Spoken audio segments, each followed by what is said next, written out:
Let's start, Prabhu. Om Namo Bhagavate Vasudevaya.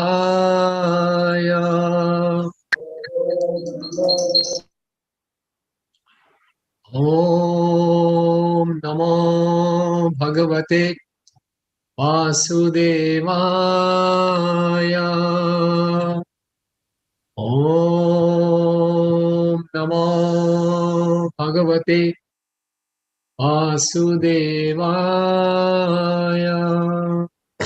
Narayanam namaskrityam naram chaiva narottamam devim saraswatim vyasam tato jayamudiraye nashtaprayeshu bhadreshu nityam bhagavatsevaya bhagavati uttam shloke bhaktir bhavati nashtiki श्रमतां स्वकथा Krishna पुण्य श्रवण कीर्तनम हृदयन्तस्य भद्राणि विद्नोति सुहृत सताम। हरे कृष्णा। तो finally मैं आपके बीच में हूँ। Last time मुझे आना था, समहाउ मैं नहीं आ पाया था, उसके लिए क्षमा चाहूंगा, लेकिन आज you can be on the zoom. तो ग्रंथ श्रीमद् भागवतम, तीसरा स्कंद, 14वां अध्याय और श्लोक संख्या 3 से 5 स्क्रीन पे आएगा प्रभु। Thank you. तो श्लोक संख्या 5 पे हम चर्चा करेंगे। सबसे पहले श्लोक संख्या 3-4 पढ़ लेंगे। तस्य चोद्धृताक्षोणिं स्वदृष्टांगेण लीलया दैत्यराजस्य ब्रह्मन् कस्मादेतेनुभुन्मृधः। हे ब्राह्मण, जब भगवान अपनी लीला के रूप में पृथ्वी ऊपर उठा रहे थे, तब उस असुर तथा भगवान वराह के बीच युद्ध का क्या कारण था? Okay, next. शतधान्याय भक्त्या भक्ताय ब्रूहि तत् जन्म विस्तरम ऋषेण तृप्यति मनः परम कौतूहलम हि मे। मेरा मन अत्यधिक जिज्ञासु बन चुका है, अतः भगवान के आविर्भाव की कथा सुनकर मुझे तुष्टि नहीं हो रही है, इसलिए आप इस श्रद्धावान भक्त से और अधिक कहें। तात्पर्य, जो वास्तव में श्रद्धावान तथा जिज्ञासु होता है, वही भगवान के आविर्भाव तथा तिरुभुवन की दिव्य लीलाएं सुनने का सुपात्र है। विदुर ऐसे दिव्य संदेशों को ग्रहण करने के लिए उपयुक्त पात्र थे। श्लोक संख्या 5। मैत्रेय उवाच साधु वीर त्वया पृष्टम अवतारम अवतार कथाम हरे यत्व पृच्छसि मर्त्यानां मृत्युपाश विशातनिम्। मैत्रेय उवाच साधु वीर त्वया पृष्टम अवतार कथाम हरे यत्त्वं पृच्छसि मर्त्यानां मृत्युपाश विशातनिम्। मैत्रेय उवाच साधु वीर त्वया पृष्टम अवतार कथाम हरे यत्त्वं पृच्छसि मर्त्यानां मृत्युपाश विशातनिम्। शब्दार्थ, अनुवाद एवं तात्पर्य श्री भक्तिवेदांत स्वामी श्रील प्रभुपाद जी के द्वारा। मैत्रेय उवाच, मैत्रेय ने कहा, साधु भक्त, वीर हे योद्धा, त्वया तुम्हारे द्वारा पृष्ठम पूछी गई अवतार कथा, अवतार की कथाएं, हरे भगवान के, यद जो, त्वम तुम स्वयं, पृच्छसि मुझसे पूछ रहे हो, मर्त्यानाम मर्त्यों के, मृत्युपाश जन्म मृत्यु की श्रृंखला, विशातनिम मोक्ष का स्रोत। महर्षि मैत्रेय ने कहा, हे योद्धा, तुम्हारे द्वारा की गई जिज्ञासा एक भक्त के अनुरूप है।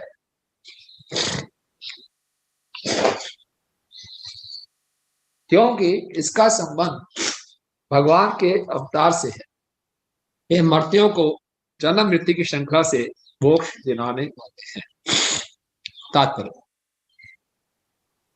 महर्षि मैत्रेय ने विदुर को योद्धा के रूप में संबंधित किया, क्योंकि वे न केवल कुरुवंश से संबंधित थे, अपितु वराह तथा नरसिंह अवतारों में भगवान के वीरतापूर्ण कार्यों के विषय में सुनने के लिए उत्सुक थे।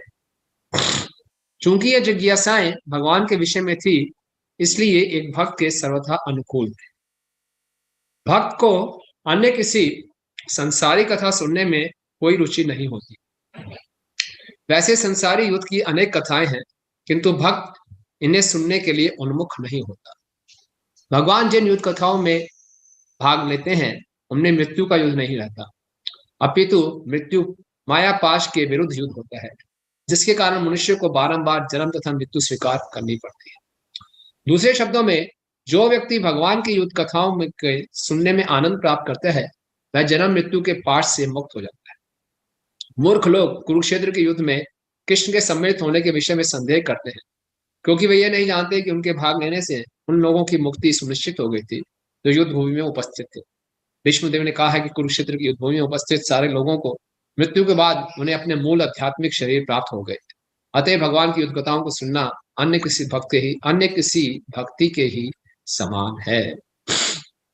ओम अज्ञानतिमिरन्धस्य ज्ञानञ्जनशलाकया चक्षुरुन्मिलितं येन तस्मै श्रीगुरुवे नमः।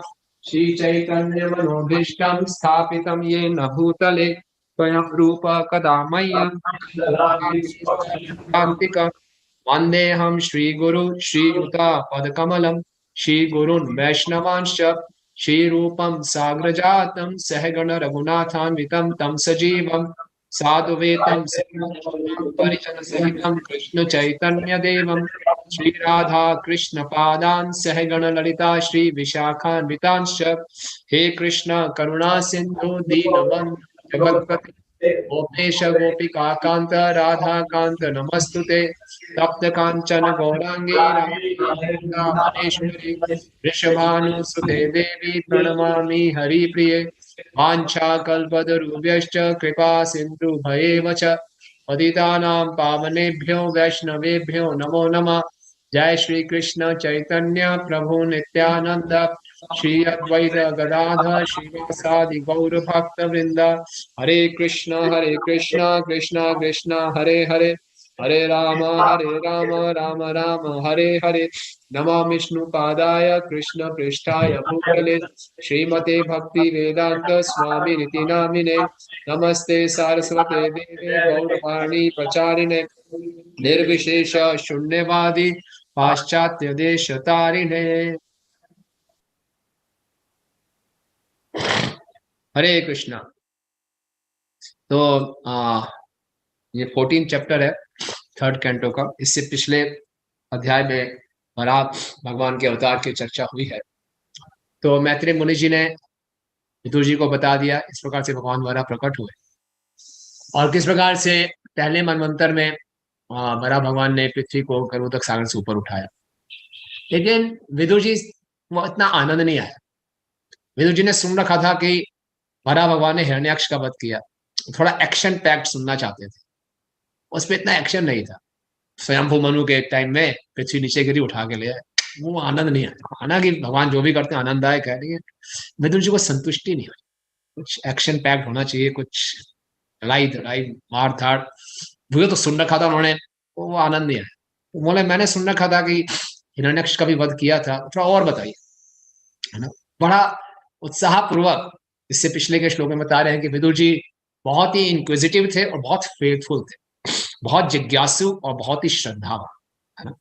क्योंकि वो बहुत जिज्ञासु हैं, बहुत श्रद्धावान हैं और इस बड़े श्रद्धा से प्रश्न कर रहे हैं और भगवान की लीलाओं को और जानना चाहते हैं। और उनके इस प्रश्न से मैत्रेय मुनि जी को मौका मिलेगा कि नरसिंह भगवान और वराह भगवान के और लीलाओं की चर्चा करें।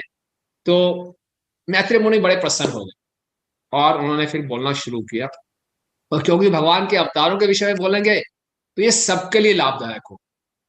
तो बोल रहे हैं साधु पृष्ठम, है ना। आपने जो किया है, प्रश्न किया है साधु वीर, बड़ा अच्छा शब्द यूज किया कि आप भक्त भी हैं और आप वीर भी हैं, योद्धा भी हैं। और आपने जो प्रश्न किया है, ये मर्त्य लोक में जो लोग निश्चित रूप से मृत्यु को प्राप्त होंगे, ये भगवान के अवतारों की कथा को सुनकर इस मृत्यु पाश से मुक्त हो जाएंगे। तो इस श्लोक में हम देखते हैं कि एक वक्ता और श्रोता के बीच में जो प्रश्न उत्तर का जो संबंध है कितना महत्वपूर्ण है। और हमारे सारे शास्त्र प्रश्न उत्तर पर ही आधारित है। कई उपनिषदों में से 108 मुख्य उपनिषद हैं। 108 मुख्य उपनिषद में 11 मुख्य उपनिषद हैं। उन 11 उपनिषद में से एक उपनिषद का नाम ही प्रश्न उपनिषद है। नाम ही उसका प्रश्न परिषद है कि प्रश्न उत्तर। और तो प्रश्न और उत्तर से सारे के सारे ज्ञान प्रकट होते हैं। तो प्रश्न पूछना, जब श्रोतागण वक्ता से प्रश्न पूछते हैं तो उससे मालूम चलता है कि श्रोता सो नहीं रहे, जाग रहे हैं और कि श्रोता रिसीव कर रहे हैं, तो इससे वक्ता का उत्साह बढ़ जाता है। हम देखते हैं कई बार हमारे मंदिर में इस ग्रेस जीतामित प्रभु आते हैं, वो क्लास थोड़ी जल्दी खत्म करके पूछते हैं कोई प्रश्न है, बोले कोई नहीं है तो फिर मैं पूछता हूँ, फिर सब पूछना शुरू कर देते हैं तो इसलिए एक प्रश्न उत्तर पूछना बहुत जरूरी है। और प्रश्न ऐसे पूछने चाहिए, जैसे भागवत में बताया गया है कि प्रश्न पूछने से तीनों श्रेणी के लोगों का लाभ होता है। एक वो जो पूछ रहा है, एक वो जो उसका उत्तर दे रहा है, और तीसरा जो सब सुन रहे हैं। और हम देखते हैं हमारे शास्त्रों में इतने सुंदर सुंदर प्रश्न हुए और हमें बहुत कृतज्ञ होना चाहिए, है ना। अब ये मैत्री मुनि से विदुर जी ने प्रश्न पूछा और मैत्री जी को मौका मिलेगा, कैसे भगवान वराह ने हिरण्याक्ष को हराया, कैसे नरसिंह भगवान ने हिरण्यकश्यपु का वध किया, तो कितनी सुंदर कथा हमें सुनने को मिलेगी। इसी प्रकार से जब भगवान ने अर्जुन को कहा कि ये ज्ञान मैंने सूर्यदेव वसवान को दिया था करोड़ों वर्ष पहले, तो अर्जुन ने हम सबके लिए पूछा मैं कैसे जान लूं, आप तो मेरे साथ के हैं कि आपने ज्ञान इतने वर्ष पूर्व दिया है। तो उन्होंने भगवान को एक मौका दिया कि भगवान अपनी दिव्यता अपने शब्दों से खुद अपना बयान करे। फिर भगवान बताया जन्म कर्म च मे दिव्यम एवं यवेति तत्वता। तो भगवान को मौका मिला, अवसर प्राप्त हुआ अपने जन्म की दिव्यता बताने के लिए, जैसे हम सबका उद्धार हुआ। एवं युवती तत्वादेव पुनर्जन्मा नेति मामेति स अर्जुना। भगवान के जन्म कर्म की दिव्यता को जानकर कोई भी जन्म मृत्यु के चक्कर से मुक्त हो सकता है। एक अर्जुन के प्रश्न के कारण ये सारा भगवान को अवसर प्राप्त हो। इसी प्रकार से देखते हैं सनातन गोस्वामी जी चैतन्य महाप्रभु के पास गए, बोले के आमी, मैं कौन हूं, मुझे तीन ताप क्यों सता रहे हैं। तो महाप्रभु ने बोला आप सब जानते हैं, लेकिन अब साधु का व्यवहार है क्या, साधु का स्वभाव है कि वो प्रश्न पूछता है ताकि वो और दृढ़ हो जाए अपने इस मार्ग को पालन कर। वो प्रश्न जो पूछता है साधु, तो उन्होंने पूरा संबंध ज्ञान दिया, 60 दिन तक संबंध ज्ञान देते रहे। तो आवश्यक है प्रश्न पूछना। इसी ढंग से हम देखते हैं परीक्षित महाराज भागवतम के पहले स्कंद के अंत में सुखदेव गोस्वामी से पूछते हैं कि प्रत्येक मनुष्य का क्या कर्तव्य है, और विशेषकर उसका जो बिल्कुल मृत्यु की कगार पर है। सुखदेव गोस्वामी बहुत पसंद, बोले आपका ये प्रश्न सभी जीवों के लिए बहुत लाभकारी है। इसी ढंग से हम देखते हैं भागवत में कई बार आता है, दशम स्कंद में विशेषकर सुखदेव गोस्वामी थोड़ा जल्दी में निकल रहे होते हैं, परीक्षित महाराज उनको रोकते हैं, रुकिए रुकिए रुकिए, कैसे हो गया ये, अघासुर का वध किया तो ग्वाल बालों को 1 साल के बाद कैसे मालूम चला, बताइए। तो सुखदेव गोस्वामी बहुत प्रसन्न हुए परीक्षित महाराज से, साधु पृष्ठ हो, क्या अच्छा प्रश्न पूछा, आप महाभागवत हैं। और फिर उन्होंने ब्रह्म मोहन लीला को प्रकट किया, तो उससे कितने सिद्धांत निकले हुए, ब्रह्मा जी की प्रार्थनाओं का हमें सुनने को मिला। अगर परीक्षित महाराज बोले दशवां स्कंद चल रहा है, बस एक दिन बचा है, जल्दी करो, आगे बढ़ो आगे बढ़ो, ठीक है ठीक है ठीक है ना। जब ऑडियंस को जल्दी होती है तो वो सर हिलाना शुरू कर, ठीक है ठीक है ठीक है, सब बढ़िया, बहुत बढ़िया चल रहा है, आगे रुको मत, आगे बढ़ते प्रसादम का टाइम होने वाला है, रुकना नहीं चाहिए तो ऐसी कोई जल्दबाजी नहीं थी परीक्षित महाराज को, बड़े आराम से सुन रहे थे। और जहां लगता था परीक्षित गुरु सुखदेव गोस्वामी ने भागवतम के दशम स्कंद के 15वें अध्याय में फटाफट एक ही श्लोक में कालिया की लीला कह, लेकिन परीक्षित महाराज ने कालिया कैसे चला गया बाहर, क्या किया भगवान ने कि उसको बाहर जाना पड़ रहा, इतने वर्षों से रहा था ऐसे कैसे चला गया, तो बताना पड़ेगा आपको। कितनी सुंदर कालिया दमन की लीला का वर्णन है। तो इसलिए प्रश्न वही पूछेगा जो सुन रहा है ध्यान से, उस पर मनन कर रहा है, कंटेम्पलेट कर रहा है, सोच रहा है कैसे इसको जीवन में उतारूंगा, तभी उसको प्रश्न होंगे। जिसने केवल बैठा है ठीक है जी, केवल हमने सुनना ही है, एक नियम है तो सुनना है, तो वो प्रश्न नहीं होगा। उसका प्रश्न यही होगा कब क्लास कब खत्म होगी उसका एक प्रश्न होगा। लेकिन जो ध्यान पूर्वक सुनकर उस पर मनन करने का प्रयास कर रहा है, निश्चित रूप से उसके हृदय में प्रश्न जरूर उठेंगे। और प्रश्न कई बारी अपने लाभ के लिए और कई बारी सब जो भी और भी भक्त हैं उनके लाभ के लिए भी हम प्रश्न पूछ सकते हैं। तो शिला प्रभुपाद जी बहुत एनकरेज करते थे किसी को भी प्रश्न पूछने के लिए। परम पूज्य जयप्रकाश गोस्वामी महाराज कह रहे हैं कि जब वो नए नए आए थे, मॉन्ट्रियल में थे, प्रभुपाद आए तो किसी वरिष्ठ भक्त ने उनको बोला कि प्रभुपाद से हर क्लास के बाद क्वेश्चन जरूर पूछना चाहिए। तो जयप्रकाश स्वामी महाराज बहुत ध्यान से क्लास सुनते थे और हर क्लास के बाद कोई ना कोई प्रश्न जरूर पूछते थे। एक बार एक क्लास के बाद उन्होंने पूछा प्रभुपाद जी से, राधा रानी के विषय में कुछ प्रश्न पूछा। प्रभुपाद को गुस्सा आ गया, वो are you to ask about Radha Rani. चुप हो गए जयप्रकाश स्वामी। कोई बात नहीं, कई बार प्रभुपाद कैसे उत्तर देते थे, कई बार कैसे होते थे। और उन दिनों में क्या होता था कि भक्तों को बाहर जाके काम करना पड़ता था मन को मेंटेन करने के। तो सुबह की क्लास तो जब तक स्वामी महाराज अटेंड कर लेते थे, शाम को प्रभुपाद की क्लास होती अटेंड नहीं कर पाते, कहीं बाहर काम करते। और अगले दिन आके शाम को रात को आके वो टेप सुनते थे और टेप से मांग चल गए। एक बार क्या हुआ, शाम की क्लास थी, प्रभुपाद वो सुन नहीं पाए, उन्होंने टेप चलाई, आके टेप सुन रहे थे। उन्होंने सुना टेप में कि प्रभुपाद ने क्लास दी, क्लास के वो बात पूछा, एनी क्वेश्चंस? कोई क्वेश्चन नहीं था। That boy J ask good questions. तो जब जयप्रकाश स्वामी ने अपना नाम सुना प्रभुपाद के मुख से, बड़े प्रसन्न हुए, अरे वाह प्रभुपाद मेरी तारीफ कर रहे हैं। तो उनका बहुत उत्साह बढ़ा इस टाइम से। इसी प्रकार से एक बार भक्त ने प्रभुपाद से प्रश्न पूछा कि प्रभुपाद आप जैसे, आपने कितने ऐसे भक्त दिखे हैं जिन्होंने आप जैसे तरक्की कर ली है भक्ति में? प्रभुपाद सोचने लगे। अचानक प्रभुपाद बोला, व्हाट इज दिस क्वेश्चन? क्या क्वेश्चन है? आपको क्या मतलब है कितने भक्तों ने मेरी ऐसी तरक्की की है, नहीं की? आपको फ्लाइट पकड़नी है, सीधा फ्लाइट की टिकट लीजिए, ये क्यों पूछ रहे हैं फ्लाइट में कितने लोग बैठे हैं, क्या है? और यूजलेस क्वेश्चन। तो प्रभुपाद को बहुत गुस्सा आता। एक बार प्रभुपाद जापान में थे, किसी ने प्रभुपाद से पूछा, प्रभु Swami ji, do you have you seen demigods? How does it matter to you? मैंने डेमीगॉड्स को देखा है कि नहीं देखा, आपको क्या फायदा होगा इससे पूछने? आप ये पूछ सकते कि आपने कृष्ण को देखा है कि नहीं, वो मैं आपको बता सकता। डेमीगॉड्स को देखा नहीं, ऐसे क्या मतलब आप? सो प्रभुपाद क्वेश्चंस एनकरेज करते थे, लेकिन एब्सर्ड क्वेश्चंस को नहीं। एक बार एक भक्त ने बहुत सुंदर प्रश्न पूछा प्रभुपाद से। उन्होंने पूछा, प्रभुपाद कि आप कहते हैं जैसे ही हम भक्ति शुरू करते हैं हम मुक्त हो जाते हैं, लेकिन आप ये भी कहते हैं कि साधकों के ऊपर प्रकृति के 3 गुणों का प्रभाव पड़ता है। तो हम मुक्त भी हैं और प्रकृति के 3 गुणों के प्रभाव में भी हैं, कैसे इस बात को समझ? प्रभुपाद ने अप्रिशिएट किया, वेरी गुड क्वेश्चन। फिर प्रभुपाद ने बोला कि जब आप भक्ति करते हो तो आप एक नाव में बैठ जाओ। आप नाव में बैठे हो, ये तो आप मना नहीं कर सकते मैं नाव में बैठा हूं, नाव में तो बैठे हो, लेकिन नाव सागर के अंदर है और सागर में बड़ी बड़ी लहरें आती हैं, उस नाव को से टकराती हैं तो नाव हिलती है। तो आप नाव में बैठे हो, आप भी हिलते डुलते हो, अनस्टेडी हो जाते हो। तो इस प्रकार से तो आपको अब ये पूछना चाहिए कि इस नाव में मैं हमेशा स्टडी कैसे रहूं? तो आप देखिए, जो नाव के कैप्टन है गुरु, उनकी आज्ञा का पालन करेंगे तो समुद्र में वेव्स आएंगी भी, लहरें आएंगी भी, लेकिन आप गुरु की आज्ञा के साथ, नाव आज्ञा के अनुसार नाव में बैठोगे तो आप हिलोगे डुलोगे। तो इस प्रकार से जो प्रश्न उत्तर है ये बहुत रेलेवेंट है हमारे आध्यात्मिक जीवन के लिए। और हमने देखा है कई बार एक एक प्रश्न से और उसके उत्तर से पूरा जीवन बदल जाता है। एक ऐसे कई बार हमारे मन की ऐसी गुत्थियां सॉल्व हो जाती है। लेकिन प्रश्न पूछने के लिए सबसे महत्वपूर्ण है सही एटीट्यूड। बहुत ही सही एटीट्यूड के साथ प्रश्न पूछने चाहिए, जिस प्रकार से विदुर बहुत जिज्ञासु भी थे और बहुत श्रद्धालु थे। कई बार लोग केवल जिज्ञासु होते हैं, श्रद्धालु नहीं, तो उस प्रश्नों का इतना महत्व नहीं। बड़ी श्रद्धा के साथ, विनम्रता के साथ हमें प्रश्नों को पूछना चाहिए। प्रश्न पूछने से हमारे संशयों का निवारण होता है। वहां का जो संशय अगर मन में ही बने रहेंगे तो हमारी श्रद्धा खत्म होती है।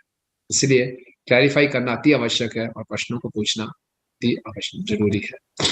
ओके, और प्रश्न केवल इस ढंग से नहीं पूछना चाहिए कि बस जी हमने जो श्रोता वक्ता है उसको कुछ प्रभावित करना है। नहीं, ये दिखाने के लिए नहीं कि हमें आपसे ज्यादा आता है या हम बहुत जानते हैं। ऐसा प्रश्न पूछा, ऐसी गुगली मारी, व्यक्ति क्लीन बोल्ड हो गया वक्ता। ये वक्ता को टेस्ट करने के लिए नहीं, अपने ज्ञान को दिखाने के लिए नहीं। बाबा जी के एक शिष्य थे अजामिल प्रभु, तो कि जब ब्राह्मण दीक्षा हुई, प्रभुपाद मायापुर में थे, एक एक भक्त को बुला रहे थे अंदर। तो अजामिल प्रभु ने सोचा कि आज मेरे को मौका मिलेगा, मैं प्रभुपाद से खूब बढ़िया बढ़िया प्रश्न पूछूंगा। पूरे क्वेश्चंस की लिस्ट थी उनके पास, बड़े इंटेलिजेंट क्वेश्चंस। और प्रभुपाद प्रभावित हो जाएंगे कि ये भक्त कितना थॉटफुल है, इंट्रोस्पेक्टिव है, क्या इंटेलिजेंट क्वेश्चन पूछ रहा है, और मुझे अपने क्वेश्चंस का उत्तर मिल जाएगा। प्रभुपाद पे थोड़ा इंप्रेशन भी पड़ जाएगा। बड़ी तैयारी करके ये क्वेश्चन पूछूंगा, पहले ये फिर ऐसे। प्रभुपाद ने बुलाया अंदर, वो थे अकेले और प्रभुपाद थे। प्रभुपाद ने गायत्री मंत्र बताया, सब कुछ किया, बोला एनी क्वेश्चंस। बोलते पता नहीं क्या हुआ, मेरा माइंड बिल्कुल ब्लैंक हो गया, सारे क्वेश्चंस मैं भूल गया। और मैंने सीधा बोला थैंक यू प्रभुपाद, बाहर आ गया। और बाहर आके मैंने गंगा के तट पे पहली अपनी गायत्री का जप किया। फिर मुझे लगा कि भगवान ने मुझे बचा लिया, है ना। मैं बहुत ही अहंकार के साथ अंदर गया था कि ऐसे ऐसे प्रश्न पूछूंगा प्रभुपाद जी को प्रभावित करने के लिए। और बाद में मैंने जब प्रभुपाद के तात्पर्य में पढ़ा कि कोई शिष्य अगर गुरु के पास जाके अगर ये दिखाना चाहता है कि मैं बहुत बुद्धिमान हूँ, मैं मूर्ख नहीं हूँ, तो ऐसा शिष्य निश्चित रूप से नरकगामी होता है। गुरु के सामने शिष्य को अपने आप को बुद्धिमता का प्रदर्शन नहीं करना चाहिए। शिष्य को बुद्धि, उस शिष्य की बुद्धिमता यही है कि गुरु के सामने मूर्ख बनकर से बोला कि भगवान ने मुझे बचा लिया, मेरी रक्षा कर ली। उस दिन मैं प्रभुपाद को अपने बुद्धि दिखाने जा रहा। तो प्रश्न पूछना एक बहुत ही एक आवश्यक हिस्सा है हमारे इस भक्ति का। और प्रभुपाद जी ने बहुत सबको उत्साहित किया कि हम जरूर प्रश्न पूछें। प्रभुपाद ने 434 भगवद गीता में तद्विधि प्रणिपाते न परिप्रश्ने न सेव्य उपतिक्षते ज्ञानम ज्ञानी न तत्वदर्शिन। प्रभुपाद ने कहा है कि इसमें ब्लाइंड फॉलोइंग को कंडेम किया है, और साथ ही साथ एब्सर्ड इंक्वायरी को भी कंडेम किया है। उल्टे सीधे प्रश्नों को भी नहीं पूछना चाहिए, और बिना प्रश्न पूछे सब कुछ अंधाधुंध स्वीकार भी नहीं करना चाहिए। तो इसलिए बहुत इसमें मैच्योरिटी और प्रॉपर एटीट्यूड की आवश्यकता है। अब यहाँ पे बहुत ही रोचक बात है कि मैत्रेय मुनि विदुर जी को साधु भी कह रहे हैं और वीर भी कह रहे हैं। बड़ा यूनिक कॉम्बिनेशन है, साधु वीर, स्पिरिचुअल वॉरियर।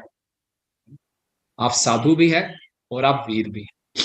साधु तो है ही, क्योंकि भगवान के बड़े उन्नत कोटि के भक्त हैं, और साथ साथ में वीर भी, योद्धा भी है। तो क्या है,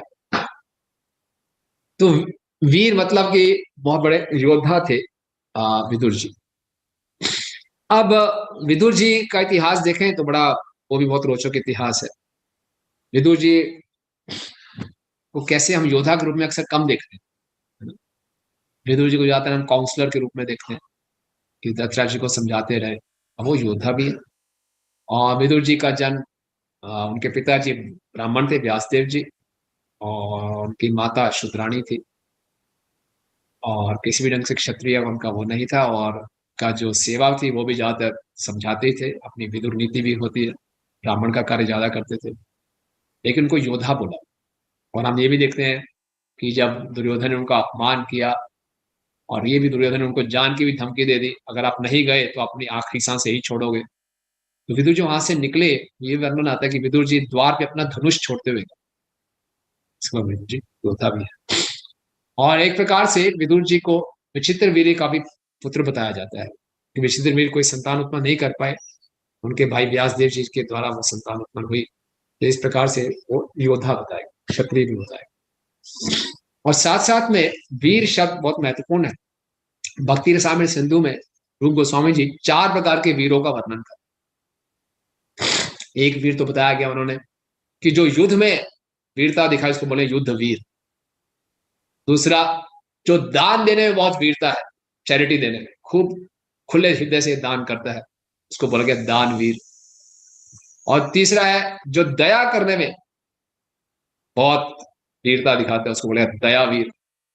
और चौथा है जो धर्म के नियमों का पालन करता है भगवान की प्रसन्नता के लिए, खूब धार्मिक है, उसको बोला गया धर्मवीर। तो ये 4 प्रकार के वीर भक्ति रसामृत सिंधु में है। और भागवत में 11वें स्कंद में भी भगवान उद्धव को बता रहे हैं कि असली वीरता क्या है। बताते हैं कि शौर्यम विजय स्वभाव, जो शौर्यता है, हीरोइज्म है, वो क्या है, अपने स्वभाव पर विजय प्राप्त कर, अपने स्वभाव पर विजय प्राप्त करना असली शूरता है। तो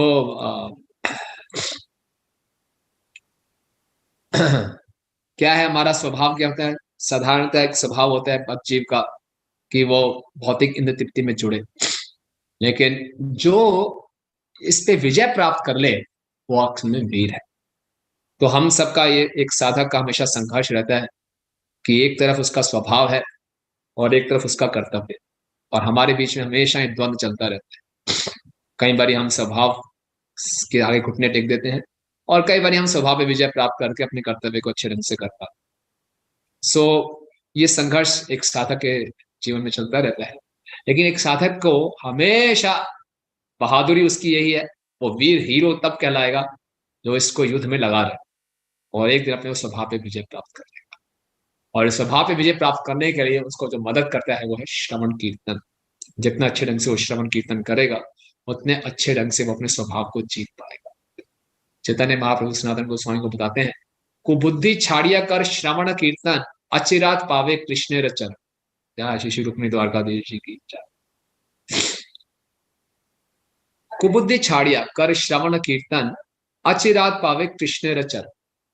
कुबुद्धि को छोड़ो, जो अपने उल्टी सीधी हमारी इच्छाओं के साथ हम श्रवण कीर्तन करते हैं, अपने स्वभाव को बीच में ले आते हैं, उसको छोड़कर हम श्रवण कीर्तन करें, उस पर विजय प्राप्त करते हुए अचिरात पावे कृष्ण चरण, बहुत जल्दी हम कृष्ण के चरणों को प्राप्त कर लेंगे। तो इस प्रकार से ये बहुत रेलेवेंट है कि मैत्रेय मुनि जी ने विदुर जी को वीर कहा, क्योंकि प्रभुपाद लिख रहे हैं वो वीर इसलिए कि खुद वीर है, योद्धा है, और दूसरा वो भगवान के युद्ध लीलाओं को सुनना चाहते है ना।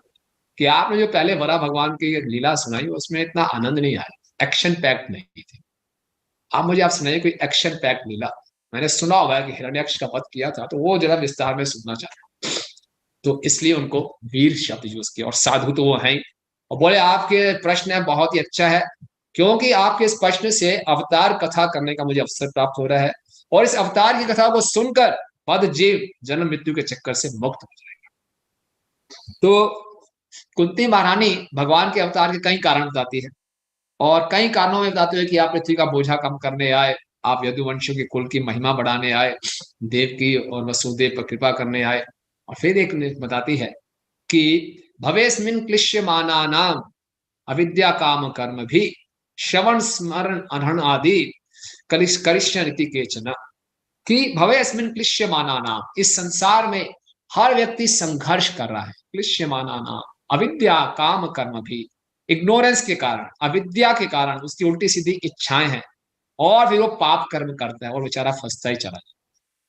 लेकिन जब आप प्रकट आते हैं तो प्रभुपाद लिख रहे हैं कि आप रेनोवेट करते हैं। प्रभुपाद की भाषा इतनी सुंदर है, you renovate the process of hearing and chanting and remembering. कि भगवान आप रेनोवेट कर देते हैं श्रवण कीर्तन और स्मरण को, और इससे क्या होता है, करिष्यति केचना, फिर जीव जो है इस भाव बंधन से मुक्त हो।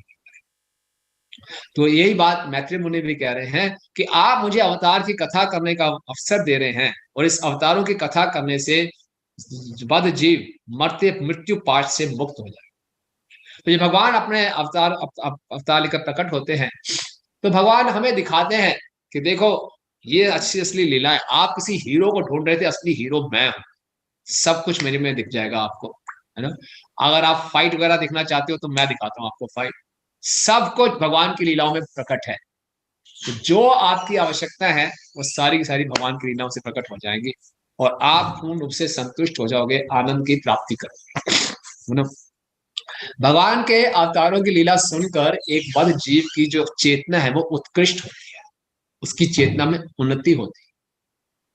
और हम जो जीवन में आनंद खोज रहे हैं, वो आनंद हम सारा निर्भर करता है हमारी चेतना के ऊपर, और किसी सुविधाओं के ऊपर निर्भर नहीं करता। 84 लाख योनियों में मनुष्य योनि सबसे उन्नत चेतना की है, और मनुष्य योनि में ही हम सबसे ज्यादा आनंद प्राप्त कर सकते हैं, क्योंकि मनुष्य में सारी इंद्रियां भी विकसित हैं, ऊंची बुद्धि है, ऊंची चेतना है। तो जितनी ऊंची हमारी चेतना होगी, उतने ऊंचे स्तर का हमारा आनंद होगा। तो यानी कि आनंद निर्भर करता है हमारी चेतना किस स्तर की है।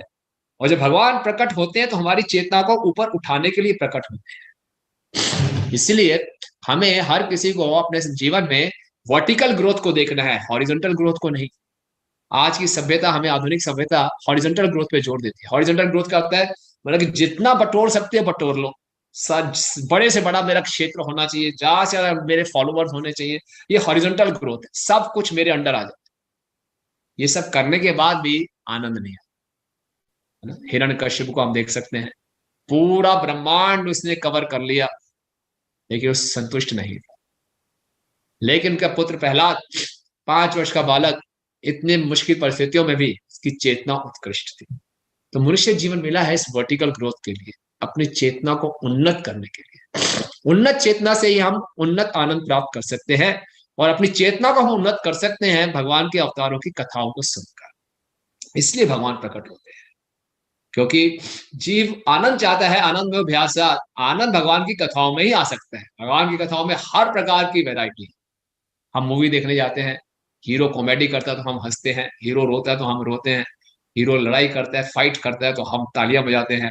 बिल्कुल वही सुपर हीरो कृष्ण है। बाल लीला में कृष्ण कॉमेडी करते हैं, रोमांस करते हैं, रास लीला में नृत्य करते हैं, और फिर युद्ध की लीलाओं में फाइटिंग करते हैं।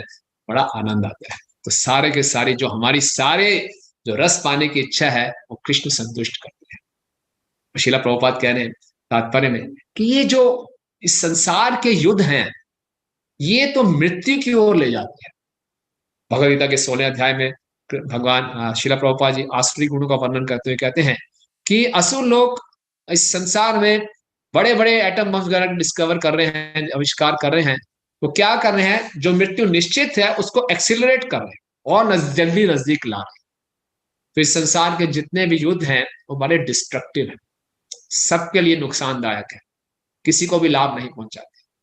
ये आजकल के युद्ध जो है, आजकल तो पूरा ये बायोवार चल रहा है, पूरा संसार एक वायरस से लड़ नहीं पा रहा। तो आप सोचिए कि पूरा ये विश्व युद्ध के समान है, वायरस एक तरफ और पूरा संसार एक तरफ, और अभी तक हम उसको समझ नहीं पाए वायरस है क्या। तो ये जो युद्ध है मॉडर्न वर्ल्ड में, एक प्रकार के हमारे मिथ्या अहंकार की अभिव्यक्ति है। अपनी खुशी के लिए मैं दूसरे को किसी भी तरह का कष्ट देने को तैयार हूं, और इसमें किसी को भी सुख नहीं मिलता, सबके लिए हानिकारक है, और ये जन्म मृत्यु के बंधन में बांध देता है। और क्योंकि युद्ध में क्या होता है, शत्रुता, द्वेष, ईर्ष्या, जेलसी, ये सब के साथ व्यक्ति युद्ध करता है, और इसी में वो शरीर त्याग देता है, और अगला जन्म फिर उसको मिलता है, फिर से इसी शत्रुता द्वेष उसके साथ पैदा होता है, और फिर से वो युद्ध करता है। ये कहते हैं ना, पीढ़ी पीढ़ी दर युद्ध चलता रहता है। हिंदू मुसलमान, शिया सुन्नी, अरब और जूस, कितने ही संसार में आप देखिए, बचपन से हम सुन रहे हैं, वो सेटल नहीं होंगे। मुद्दा क्या है, मुद्दा कुछ नहीं है, कुछ पता नहीं चलेगा मुद्दा है क्या, लेकिन युद्ध चलता जा रहा है पूरे पेश, जैसे पुष्टि पुष्टि पुष्टों से चलता जा रहा है। तो ये युद्ध जो है हमें जन्म मृत्यु के चक्कर में बांधता है। एक अमेरिका में एक कर्नल थे, जॉर्ज पैटन। वो कहते थे, वो रीइंकार्नेशन में विश्वास करते थे। वो कहते जब भी मैं युद्ध लड़ना चाहता हूँ तो मुझे लगता है यहाँ में पहले युद्ध लड़ चुका हूं।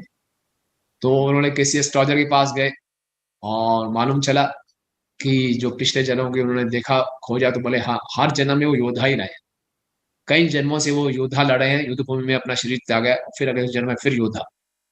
तो बोले मैं अब मुझे मालूम चला मैं अगले जन्म में योद्धा नहीं बनना चाहता। तो ये जन्म मृत्यु के चक्कर में भागता है।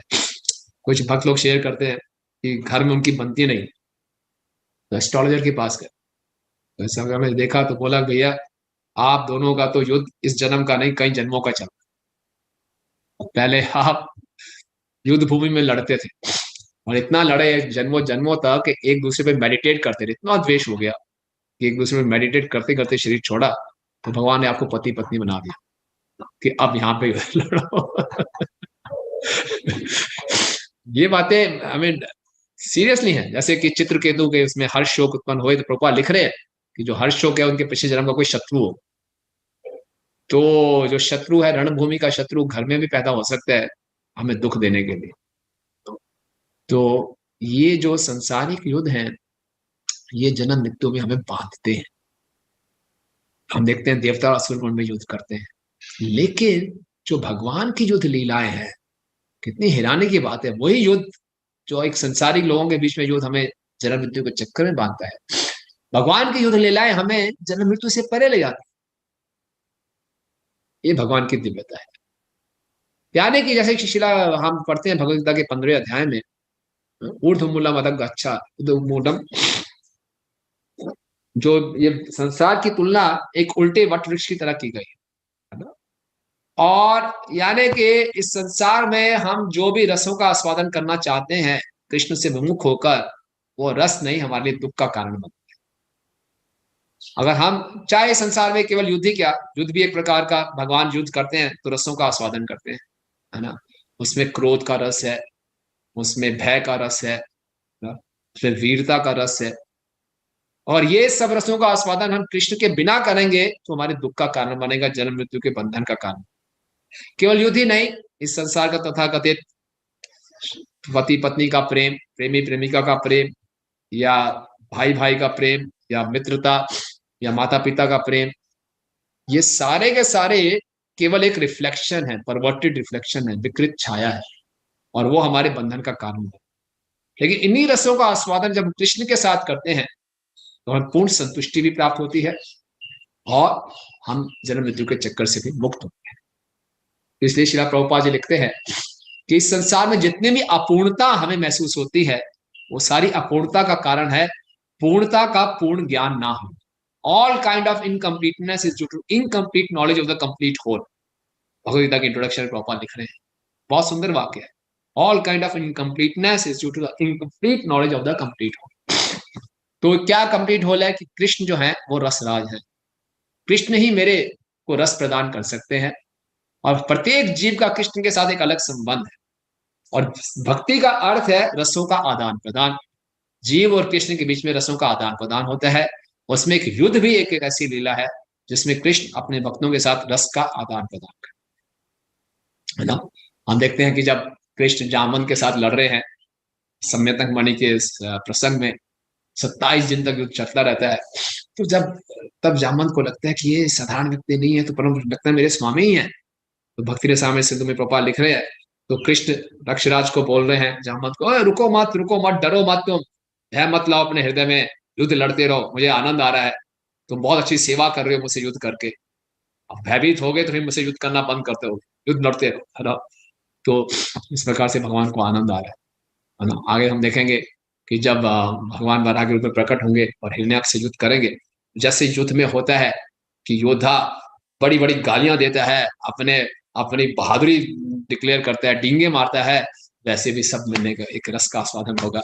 जो हिरण्याक्ष है और भगवान वराह को उल्टी सीधी गालियां दे रहा है कि ये जंगली जानवर कहाँ से आ गए तुम, और हिम्मत और लड़ाई करो, क्यों भाग रहे हो, और पीछा कर रहे हैं उनके। और भगवान ने पृथ्वी को उठाया हुआ है, और पीछे से हिरण्याक्ष गाली दे रहा है।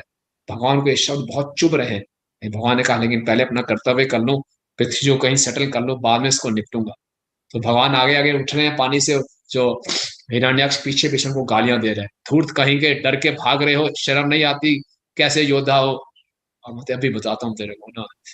तो भगवान पृथ्वी को रखते हैं, और अपनी शक्ति से पृथ्वी पानी पे तैरना शुरू करती है। फिर भगवान मुड़कर बोलते हैं, बोले ठीक बोला, हम जंगली जानवर हैं, हम जंगली जानवर तुम जैसे कुत्तों को ढूंढ रहे हैं। हाँ। पूरा ऐसे वर्बल फाइट। इसी प्रकार से हम देखते हैं भगवान राम जब रावण का वध कर रहे हैं, भगवान राम को मर्यादा पुरुषोत्तम बोला गया है। ये भगवान क्या क्या गालियां दे रहे हैं रावण को, है ना। भगवान रावण को गालियां दे रहे हैं, तुम तो नर भक्षियों में सबसे अधम हो। नर भक्षियों में अधम क्या, तुम तो नर भक्षियों के मल के समान हो। तुम उस कुत्ते के समान हो जो मालिक घर में नहीं आता तो उसके रसोई से भोजन चुरा लेते हो। इसलिए तुमने मेरी पत्नी का हरण कर लिया, आज मैं तुम्हें छोड़ूंगा नहीं। ऐसे ऐसे वचन भगवान राम बोल रहे हैं रावण को मारने से पहले। तो ये क्रोध के रस का आस्वादन, भगवान क्रोध कर रहे हैं लेकिन रस का आस्वादन आ रहा है, भय दिला रहे हैं उसमें, उसके रस का आस्वादन आ रहा है। और फिर हिरण्यकश्यप के साथ नरसिंह भगवान जब युद्ध कर रहे हैं, तो हिरण्यकश्यप को ऐसा लग रहा है जैसे एक मच्छर अग्नि में घुस रहा हो, और हिरण्यकश्यप पूरा तलवार लेकर घुस रहा है, और भगवान ने उसको पकड़ लिया एक हाथ से। हिरण्यकश्यप यूं यूं छटपटा रहा है, और अचानक भगवान ने उसको छोड़ दिया। सब छोड़ दिया, सारे देवता हैरान हो गए, अरे अरे अरे अब तो क्या हो गया। हिरण्यकश्यप को भी थोड़ा जोश बढ़ जाता है, देखो ये व्यक्ति मुझसे डर गया, तो फिर से दोबारा से आक्रमण करने आते हैं। तो इस प्रकार से भगवान पूरा आस्वादन लेते हैं युद्ध की लीला का, और उसका वर्णन सुन के एक बात जीव का हृदय शुद्ध होता है ना। और उसको जो जिस आनंद की वो खोज में है, उसकी आनंद की उसको प्राप्ति हो, उस रस का वो आस्वादन कर पाता है, और जन्म मृत्यु के चक्कर से मुक्ति का कारण। और भगवान जब असुरों का वध करते हैं तो ये भगवान के लिए छोटी सी बात, मृत्यु भगवान के लिए क्या है ना। भगवान ने बोला ये तो कपड़े बदलने के समान है। जैसे हम देखते हैं घरों में छोटे बच्चे होते हैं, छोटे बच्चे होते हैं, बारिश का मौसम है, बाहर चले गए, भीग गए, उनके जूते भी गीले हो गए, कपड़े भी गीले हो गए, घर में आते हैं तो माँ क्या करती है, चुपचाप बच्चे के कपड़े बदल देती है।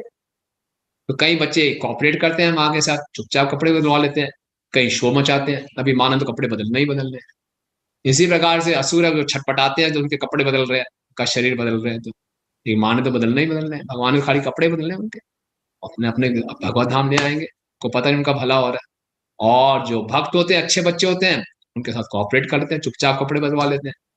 तो यही है, और कोई अंतर नहीं है। तो भगवान तो all good, Krishna is God, is all good. चाहे वो मारे भी या प्रेम भी करें, वो तो रस का आस्वादन नहीं कर रहे हैं। और भगवान तो हमेशा ही रस का आस्वादन करते हैं, रसराज है।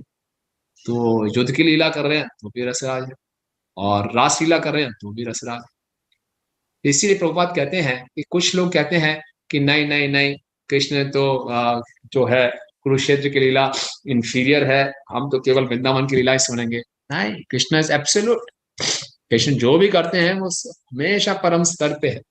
और युद्ध की लीला में प्रभुपाद कह रहे हैं कि भीष्म पितामह ने कहा कि जो भी कुरुक्षेत्र युद्ध में भाग लिया, सब अपने शरीर छोड़ के उन्होंने मुक्त अवस्था को प्राप्त किया।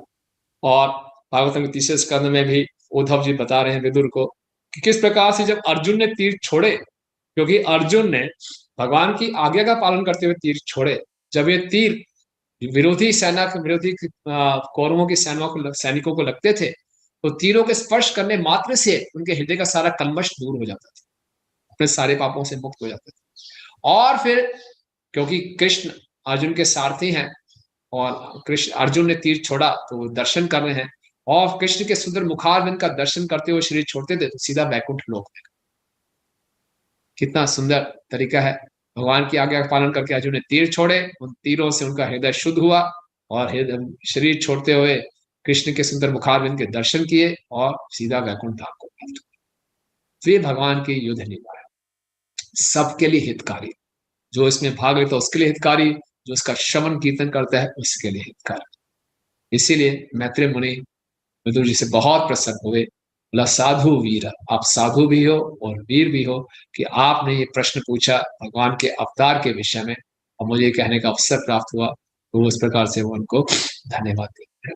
तो इस प्रकार से आज के इस श्लोक में हमने ये चर्चा की कि प्रश्न पूछना कितना महत्वपूर्ण है, ये सबके लिए लाभदायक है।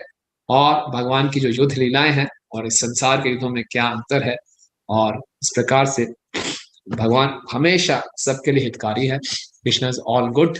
और ये जो युद्ध की लीलाएं भगवान की, ये हमें जन्म मृत्यु के चक्कर से परे ले जाती हैं, और इस संसार के युद्ध कितने घृणा से भरे हुए, द्वेष से भरे हुए, और हमारे जन्म मृत्यु का कारण बनते हैं, और सबके लिए ये विनाश का कारण बनते हैं।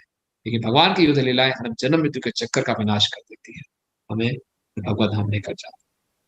धन्यवाद। हरे कृष्णा। किसी कोई कमेंट्स या क्वेश्चंस? हम लीला प्रभु, आपकी कोई टिप्पणी? सुपर डुपर नेक्टर प्रभु जी। अरे प्रभु जी कुछ कहिए आप। Was really so much filled with pastimes. It's always inspiration to hear you, प्रभु जी। धन्यवाद। एक प्रश्न आया है, हरे कृष्णा प्रभु जी, अमोघ लीला प्रभु जी ने एक लेक्चर में बताया था कि गोलोक वृंदावन में सब योग माया के कारण ये भूल जाते हैं कि कृष्ण भगवान है, और उनको मटेरियल वर्ल्ड के बारे में भी कुछ पता नहीं होता। तो हमारे प्रभुपाद भी वहां जाकर इस मटेरियल वर्ल्ड के बारे में भूल गए क्या? तो फिर हमारी प्रेयर प्रभुपाद तक कैसे पहुंचेगी? बताइए अमोघ लीला प्रभु। मैंने ना आपके लेक्चर सुना था कि योग माया के प्रभाव में तो भूल जाते हैं।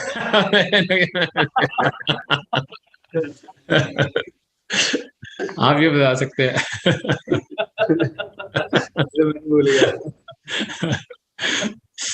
बताइए बताइए।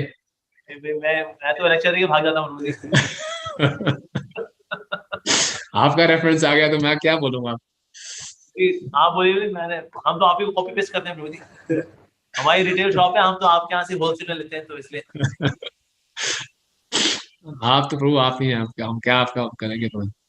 तो प्रभु जी ने बताया कि यस, वृंदावन में सब योग माया के कारण ये भूल जाते हैं कि कृष्ण भगवान है और उनको मटीरियल वर्ल्ड का बारे में भी कुछ पता नहीं होता। हमारे प्रभुपाद भी वहां जाकर इस मटीरियल वर्ल्ड को भूल गए क्या? तो फिर हमारी प्रेयर्स प्रभुपाद तक कैसे पहुंचेंगी? प्रभुपाद जी हर मंदिर में अभी भी उपस्थित हैं, अपनी मूर्ति के रूप में, विग्रह के रूप में, और प्रभुपाद सुनेंगे हमें और वहां तक बात पहुंचाएंगे।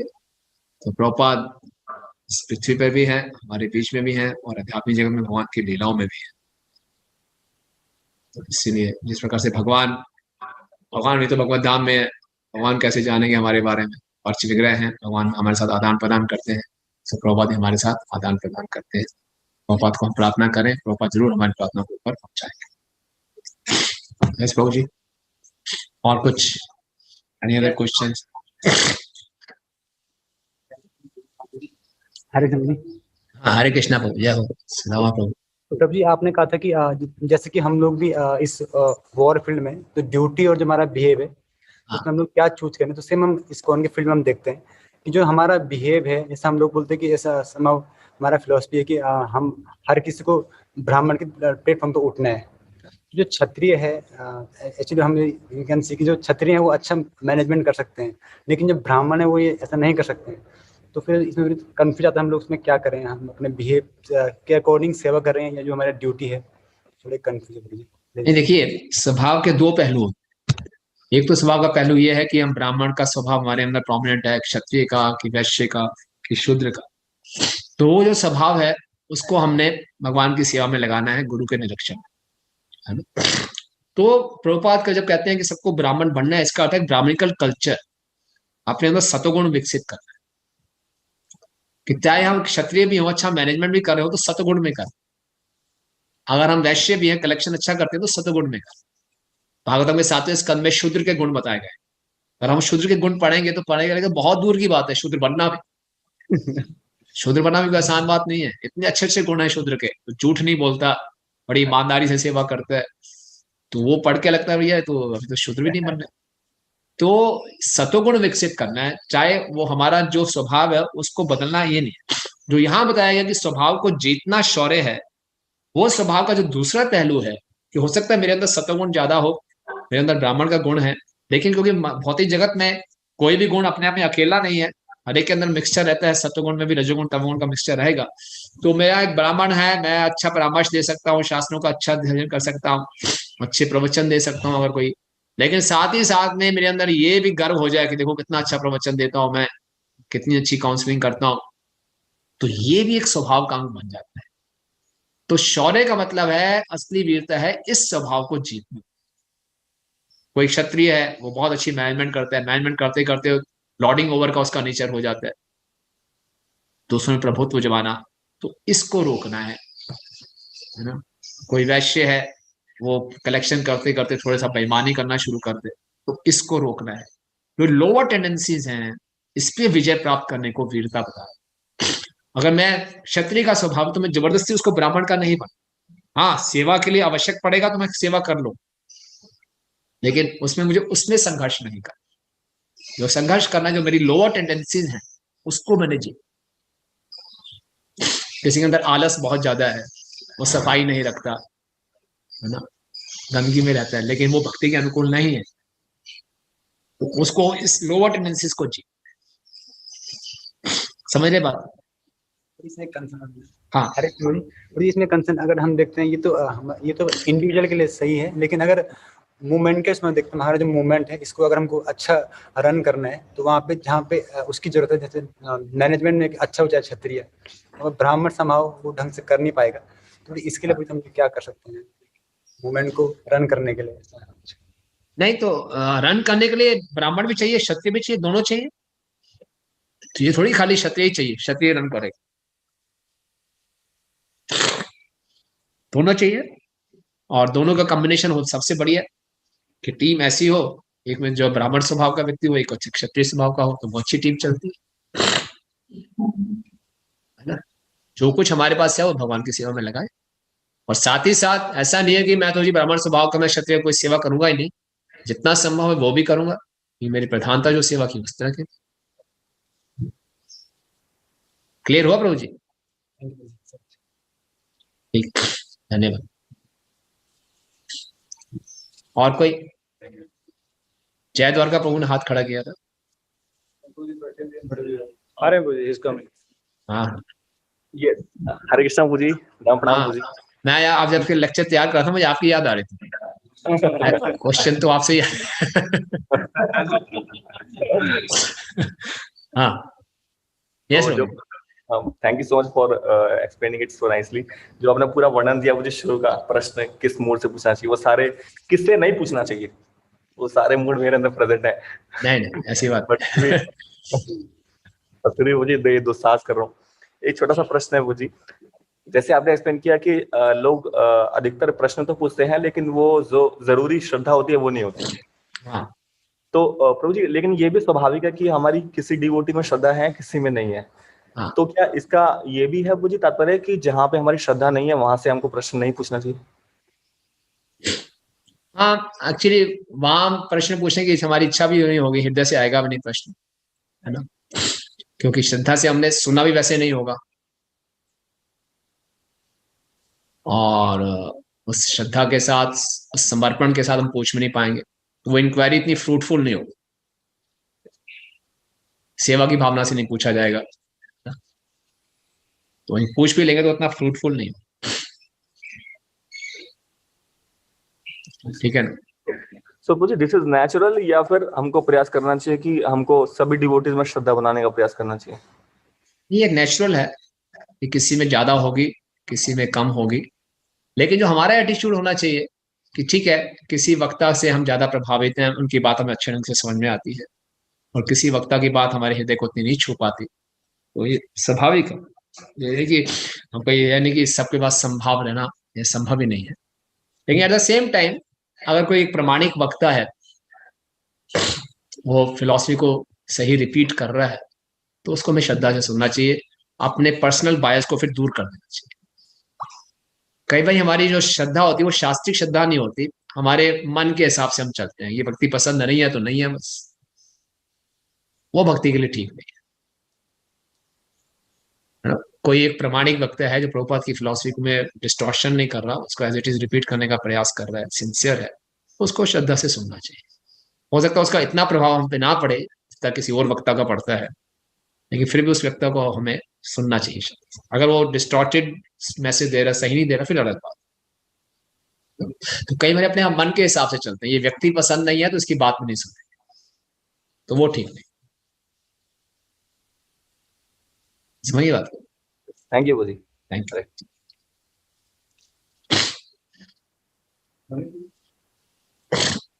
हरे कृष्ण प्रभु जी, अनंत प्रणाम प्रभु जी। हाँ ओहो बली मुरारी प्रभु कैसे प्रभु आपके यहाँ तो द्वारका में सब who is most humble competition होना चाहिए।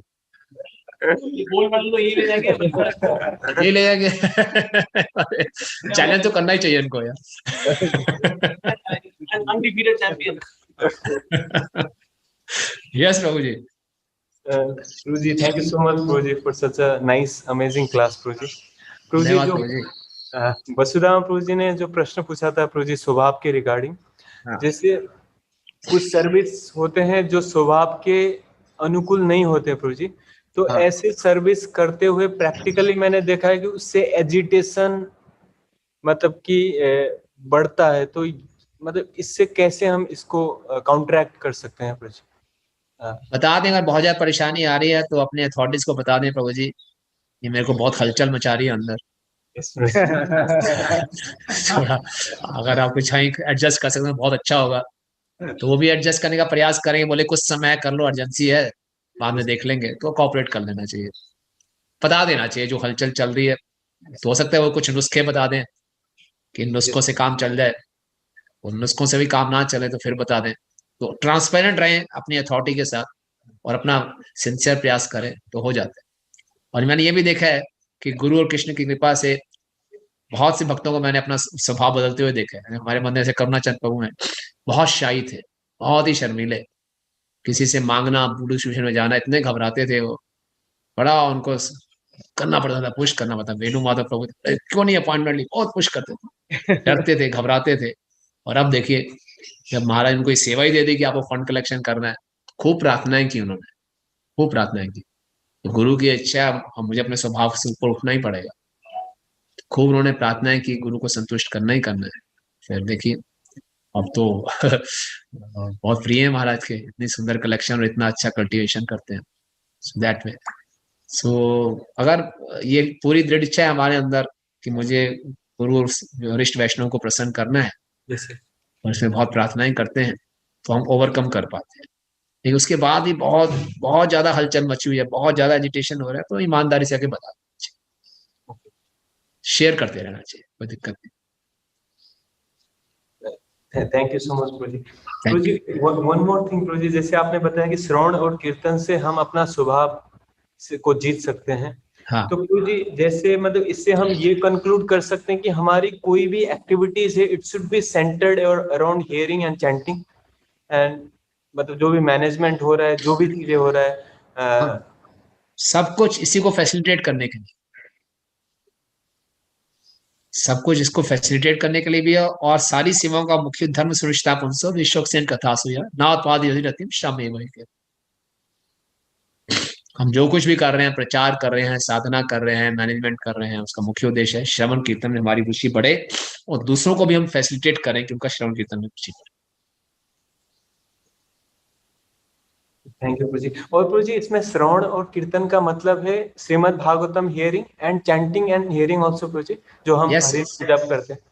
जप करना, भागवतम की कथा करना, भागवतम की कथा सुनना, प्रचार करना, कॉलेज प्रीचिंग करना, यूथ प्रीचिंग करना, कांग्रेगेशन प्रीचिंग, ये सब श्रवण कीर्तन।